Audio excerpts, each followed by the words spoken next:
Welcome ladies and gentlemen to another BTNeanderthal video. Today we're going to be covering what areas can be terrorized in Season 2 Diablo 2 Resurrected. We're just going to quickly go through these and mention some of the things that I at least noticed looking at face value. Other than that, this is basically just the list that's coming from the new post as of yesterday, the 25th. So in Act 1, the new terror zones have Bloodmoor, Den of Evil, Cold Plains, The Cave, Burial Grounds, The Crypt, Mausoleum, Darkwood, Black Marsh, The Forgotten Tower, Jail, Cathedral, and Catacombs, as well as Tristram and the Moo Farm, aka Secret Cow level. So some of the things that I just want to point out real quick about these areas is that the super uniques will have 2 items that will drop, which are fantastic for getting some of those rare items that you're looking for, and they're just good monsters to take out anyways. So some of those, like the Den of Evil for example, is the starting off area, but you have Corpse Fire in there, you know, Blood Raven is in the Burial Grounds, you have the Crypt, who has like that bone guy that guards the chest, I can't remember his name right now. Then you have the Cave has Cold Crow, and so on and so forth, some of these areas. But the ones that I want to say that are really good, I'd say are probably, obviously, the Moo Farm is going to be absolutely insane. It'll bring you back to the old days when the cows used to be level 99. But also Tristram is going to be really good, because Tristram has a bunch of elite packs that spawn in there, and then you also have Griswold in there, and then you can also prepare yourself for maybe a cow run afterwards, or at least grab a Wart's Leg or something like that. And then you have Cathedral and the Catacombs. Catacombs will also have really good monster packs in there if you can do something other than fire damage.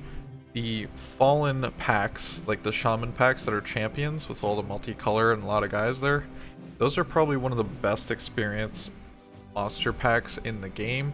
And the Catacombs is full of them, same with Tristram. And then similar to Jail, it doesn't have the Shamans in there, but it has the Fallen guys. So Jail has Pit Spawn, who's a super unique, and it has a bunch of Fallen guys. So, and then the Forgotten Tower, of course, has the Countess, which is fantastic. What I would say in Act 2 is that Sewers actually doesn't have any light immunes, which I recently discovered.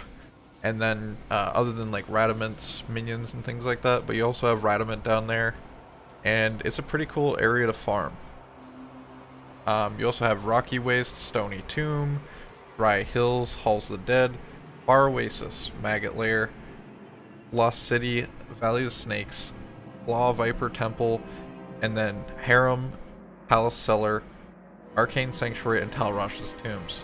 Now, obviously the ones that are really big here are Talrosh's Tombs and the Arcane Sanctuary.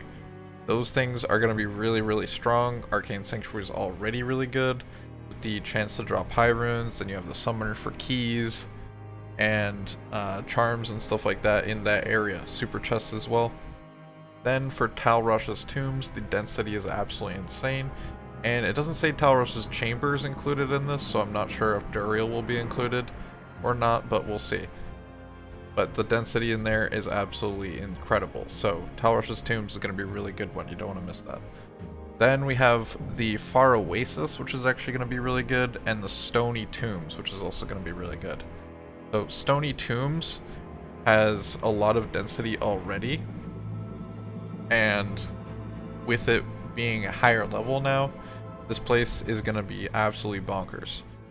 So that's really good. And then Far Oasis has Beetle Bursts and a bunch of beetles there.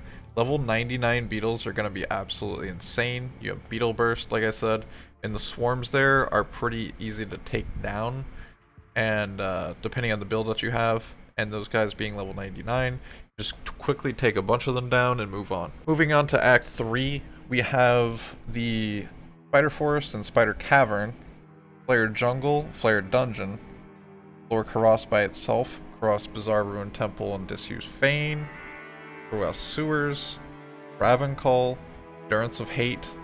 Now obviously there's a few ones that kind of scream at you at the beginning, saying like, we are going to be absolutely insane, and that would be Travencall is going to be super good.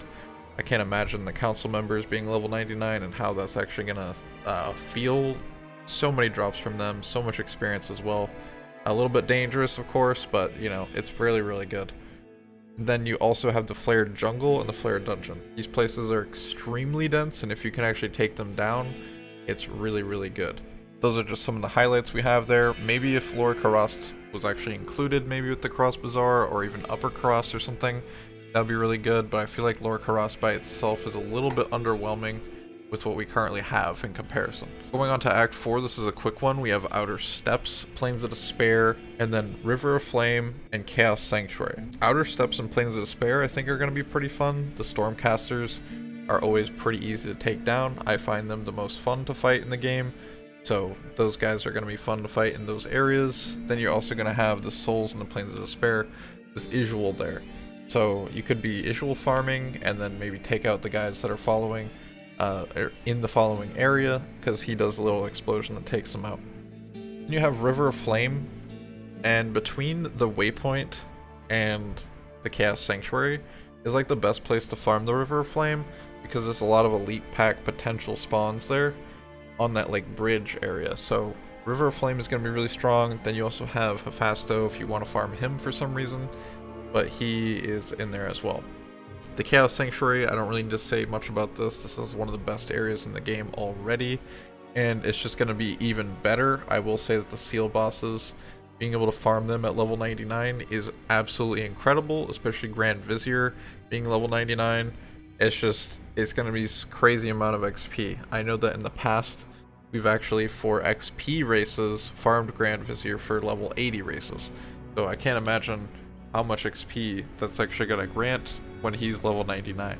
Then we have Act 5, and this includes the Bloody Foothills, Frigid Highlands, Glacial Trail, Crystalline Passage, and Frozen River, Ariat Plateau. No Frozen Tundra, which is kind of interesting. I would love to see Frozen Tundra, but it's not listed here.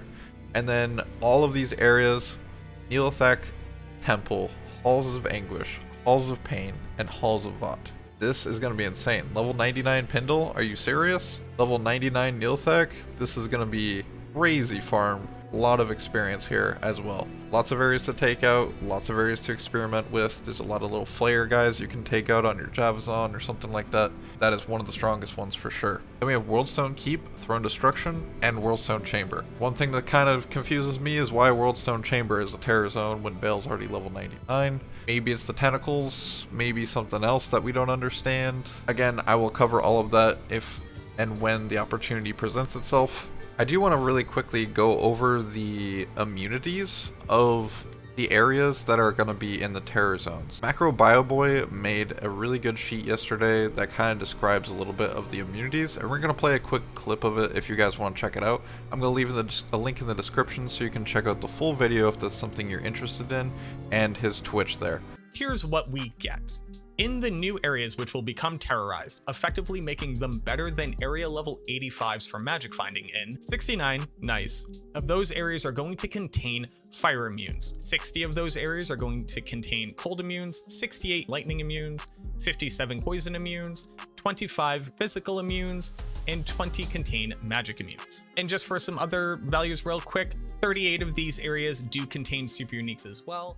From what we see a lot of like cold and fire builds, pretty immune overall, and this can be okay if you're building a hybrid build, but when you're building hybrid, say you're farming like high player count online or something, hybrid builds aren't typically what you want to go for because you might be lacking damage. We'll see how it all goes. If you're playing players 1, it's not going to be a big deal. I also want to mention that it would be pretty cool if we had the opportunity for all the zones to be active. I feel like some of them were definitely left out, like, you know, the Frozen Tundra. Again, this is PTR, so things can change. Maybe their intention is to have some of these areas available. Maybe they weren't ready for PTR or something. If you did enjoy this video, be sure to like it and subscribe. I'll be making more content every day, hopefully for the next year. That is the current goal. So much love to all of you guys. You are all beasts.